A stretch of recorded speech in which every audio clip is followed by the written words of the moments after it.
बिस्मिल्लाहिर्रहमानिर्रहीम। सलाम अलैकुम एवरीवन। तो कैसे हैं आप सभी लोग? उम्मीद है सब खैरियत से होंगे। आपकी खिदमत में फिर से हाजिर हैं एक नए टॉपिक के साथ।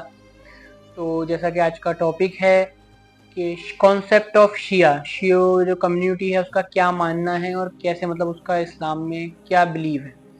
तो जैसे कि आपको पता है अल्लाह ने हम सबकी हिदायत के लिए 1,24,000 अम्बियाओं को इस दुनिया में भेजा और हमारे आखिरी नबी मोहम्मद मुस्तफ़ा सल्लल्लाहु अलैहि वसल्लम है जिनकी हम सब उनकी उम्मत है जिनकी हम उम्मत है।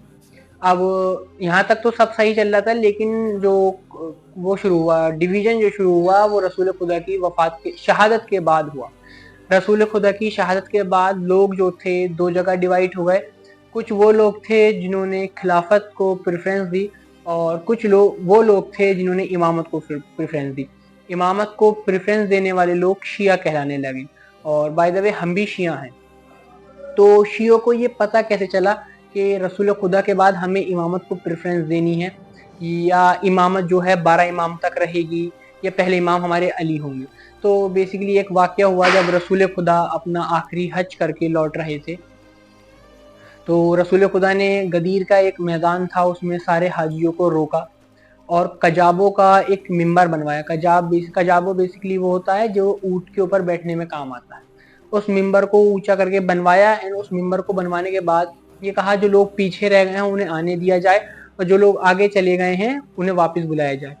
और जब वो लोग मतलब ये बताया जाता है, बेसिकली रिवायतों में ये आता है कि 1.25 लाख का जब मजमा इकट्ठा हो गया तो रसूल खुदा ने मौला अली को ऊपर बुलवाया और रसूल खुदा ने यहाँ से ये शुरू करी, मतलब एक खुतबा दिया और खुतबा यहाँ से शुरुआत करी कि मैं जो हूँ नबी मतलब नबी खुदा हूँ और खुदा का नबी हूँ और मैं कोई भी चीज़ और न बोलता हूँ न सोचता हूँ सिवाय अल्लाह की मर्जी के। जब तक अल्लाह की मर्जी ना हो मैं कुछ नहीं बोलता। मतलब बेसिकली नबी ये बताना चाह रहे थे हमें कि अल्लाह की मर्जी ही है या अल्लाह का ही पैगाम है जो मैं पहुंचाने वाला हूँ। फिर वो कहते हैं कि जिब्राइल अभी वही लेके आए हैं और जिब्राइल ने मुझसे कहा है कि ए नबी खुदा, अगर आपने ये पैगाम न पहुंचाया इसका ये मतलब है आपने कोई पैगाम न पहुंचाया। तो फिर रसूल खुदा खिताब पर कहते हैं कि मैं जो हूँ इस दुनिया से अब पर्दा करने वाला हूँ, मतलब मेरी शहादत अब करीब है और मेरी शहादत के बाद तुम लोग गुमराह ना हो जाओ, इसलिए मैं 2 चीज़ें तुम्हारे पास छोड़े जा रहा हूँ तुम्हारी हिदायत के लिए, एक अल्लाह की किताब और एक अहले बैत अलैहिस्सलाम। फिर रसूल खुदा मौला अली का हाथ पकड़ते हैं और उसको फिजा में उठाते हैं और कहते हैं मन कुंतो मौला हो फहाजा अलीउल मौला, जिसका मैं मौला उसका अली मौला। और इसके बाद मतलब ये जो इवेंट हुआ इसे शिया इवेंट मतलब शियों में बड़ी धूमधाम से मनाया जाता है और इसे कहा जाता है गदीर खुम। इसमें गदीर खुम में बेसिकली जो मैदान था उसका नाम गदीर था, तो इसका भी नाम इसलिए गदीर पड़ा, गदीर खुम। और शिया इसे बड़ी धूमधाम से मनाते हैं क्योंकि उनके पहले इमाम मौला अली इसी दिन बने थे मौला अली। तो बेसिकली रसूल खुदा की शहादत हुई और रसूल खुदा की शहादत के बाद जैसे कि रसूल ने कहा था कि उम्मत भटकी, उम्मत ने अपने अपने खलीफा बना लिए, लेकिन जो शिया कम्युनिटी थी उन्होंने रसूल का पैगाम जो था याद रखा और मौला अली को अपना पहला इमाम और पहला खलीफा माना। ये इमामत का सिलसिला आगे बढ़ा और इमामत का सिलसिला आगे बढ़ के इमाम अली के बड़े बेटे इमाम हसन को ये इमामत मिली। इमाम हसन के बाद ये इमामत इमाम हुसैन के पास आई। बीच में बात बताता चलता हूँ कि वाहिद मौला अली ऐसे इमाम हैं जिनके 2 बेटों को इमामत मिली। तो तीसरे इमाम इमाम हुसैन को इमामत मिली। इमाम हुसैन के बाद हमारे चौथे इमाम इमाम ज़ैनुल आबिदीन अलैहिस्सलाम को इमामत मिली। चौथे इमाम के बाद ये इमामत का सिलसिला आगे बढ़ा और हमारे 5वें इमाम मोहम्मद बाकर अलैहिस्सलाम को इमामत मिली। उसके बाद ये हम इमामत का सिलसिला आगे बढ़ा और छठे इमाम हमारे जाफर सादिक अलैहिस्सलाम को ये इमामत मिली और छठे इमाम उनके बाद उनके बेटे 7वें इमाम मूसा काज़िम अलैहिस्सलाम को इमामत का दर्जा मिला। 7वें इमाम मूसा काज़िम अलैहिस्सलाम के बाद ये इमामत का सिलसिला आगे बढ़ा और 8वें इमाम के पास ये इमामत आई इमाम अली रज़ा अलैहिस्सलाम।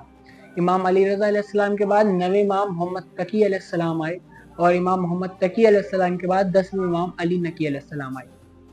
10वें इमाम अली नकी अलैहिस्सलाम के बाद 11वें इमाम हसन अस्करी अलैहिस्सलाम आए।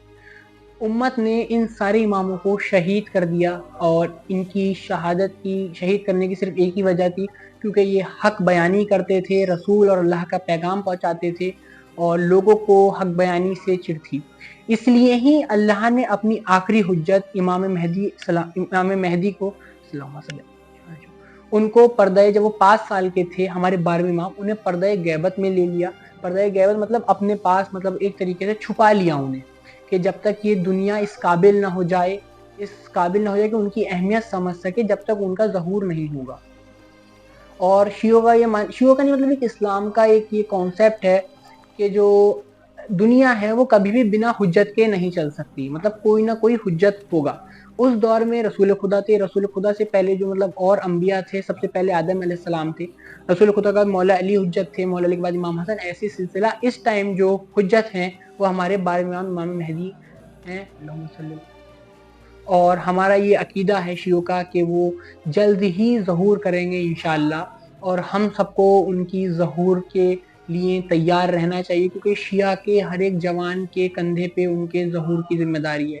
ہر ایک جوان ایسا عمل کرے، ایسا اخلاق کرے، ایسا کردار پیش کرے کہ امام اس سے خوش ہوں اور ان کے ظہور میں جلدی سے جلدی، مطلب ان کا ظہور، ان کے ظہور میں تعجیل ہو۔ اور میں یہ بتانا چاہتا ہوں کہ ہر ایک جوان اپنا کردار ایسا بنائے کہ وہ امام کی مطلب نصرت کر سکے، امام کے ساتھ آ سکے، امام کا فوجی بن سکے۔ تو بیسیکلی ظہور کا جو ہمارا کانسیپٹ ہے وہ ہے کہ امام کے جب 313 جو صحابی ہیں، مطلب 313 صحابی نہیں کہا جائے گا، 313 جو سپاہی ہیں، وہ 313 سپاہی ایسے ہوں گے جیسے ہمارے خامنائی صاحب، ایک ایگزامپل اگر لے سکتے ہیں آپ تو خامنائی صاحب لے سکتے ہیں، شیستانی صاحب لے سکتے ہیں۔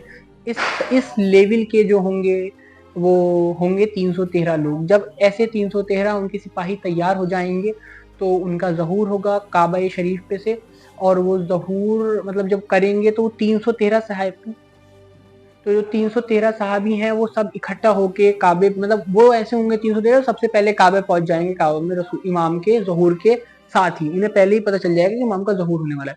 ان 313 میں عورتیں اور مرد دونوں ہوں گے، اور ایسا نہیں کہ وہ 313 ہی ہوں گے صرف، ان کے ساتھ لاکھوں کا مجمع ہوگا، ہر ایک آدمی کے ساتھ لاکھوں کروڑوں کا مجمع ہوگا، جو مطلب 313 میں مطلب ہر ایک آدمی کے ساتھ لاکھوں ایک کے ساتھ ہیں، کروڑوں ایک کے ساتھ ہیں، وہ وہاں پہنچیں گے۔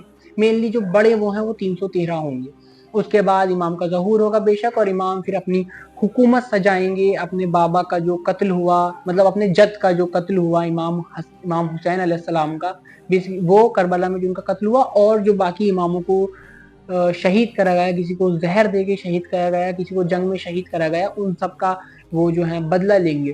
اور ان سب کا مطلب جب اس دنیا میں سب کچھ مطلب ایک طریقے سے بیلنس ہو جائے گا، تو جتنا کرپشن ہے وہ سب ختم ہو جائے گا، پھر وہ اپنی حکومت کریں گے، اور مسجد جمکران میں ان کی حکومت ہوئے گی، مطلب ان کا دربار لگے گا مسجد جمکران میں لگے گا۔ اور جو ہے مگر افسوس کہ یہ بتایا جاتا ہے کہ ان کی 40 سال کی حکومت کے بعد کوئی ملعون انہیں بھی شہید کر دے گا، اور ان کی شہادت کے بعد جو ہے دنیا، مطلب ظاہر بات ہے کوئی حجت نہیں بچی، حجت جو خدا ہے وہ ختم ہو جائیں گے، لاسٹ حجت خدا امام مہدی ہیں۔